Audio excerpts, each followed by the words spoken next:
ஆலயா cotton வேட்டிகள் ஷர்ட்டுகள் wedding celebration. Saudi அரேபியாவில் உயிரிழந்த கடலூர் மாவட்டம் சோழகன்பேட்டையைச் சேர்ந்த மீனவர் ரமேஷின் உடலை சொந்த ஊருக்கு எடுத்து வர அரசு உதவ வேண்டும் என அவரது உறவினர்கள் கோரிக்கை விடுத்துள்ளனர். மீன்பிடி தொழிலில் ஈடுபட்டு வந்த ரமேஷ் காரில் சென்றபோது நிகழ்ந்த விபத்தில் உயிரிழந்ததாக கூறப்படுகிறது.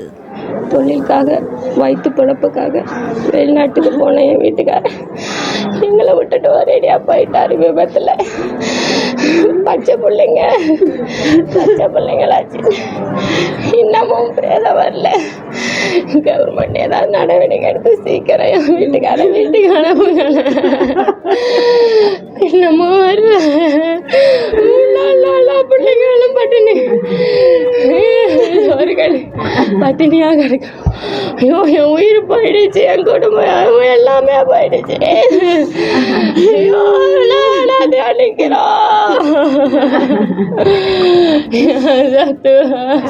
சவுதி அரேபியா நாட்டுக்கு மீன்பிடி தொழிலுக்காக சென்ற நம்ம தாசோப்பேட்டை கடலூர் மாவட்டம் தாசோப்பேட்டையை சேர்ந்த இருசப்பன் பையன் ரமேஷ். அவர் அங்கே ரூமில் கடற்கரை போகும்போது காரில் போயிருக்காங்க. அதில் விபத்து ஆகிடுச்சு. அந்த காரில் மொத்தம் 5 பேர் போனாங்க. 5 பேரில் 3 பேர் ஸ்பாட் அவுட்டாக செத்துட்டாங்க. 2 பேர் இன்றைக்கி சீரியஸான கண்டிஷனில் இருக்காங்க. இப்போ இந்த வீட்டில் மச்சானும் போனவங்க. ஒரு மச்சான் செத்துட்டாப்புல ரமேஷ், ஒரு மச்சான் சத்யபிரவன், அவன் சீரியஸாக இருக்கான். அதனால் மத்திய மாநில அரசாங்கம் உடனடியாக இறந்தவர் உடலை ஊருக்கு கொண்டு வரத்துக்கு ஏற்பாடு செய்யணும். உயிருக்கு போராடி இருக்க அந்த சத்யபிரவன் மற்றும் இன்னொருத்தரையும் அது முறையான சிகிச்சை செய்யணும். இந்த குடும்பத்திற்கு முதல்வர் அவர்கள் உரிய நிவாரணம் வழங்க வேண்டும். அவருக்கு அந்த குடும்பத்தை காப்பாற்றுற மாதிரி அவர் கல்வி தகுதிக்கு ஏற்ற மாதிரி ஒரு வேலை வாய்ப்பையும் வழங்கி தர வேண்டும் என்று நாங்கள் கேட்கிறோம்.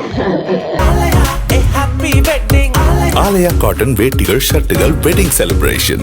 பிளே ஸ்டோர் மற்றும் ஆப் ஸ்டோரில் இருந்து பாலிமர் செயலியை QR கோடு மூலம் பதிவிறக்கம் செய்யுங்கள்.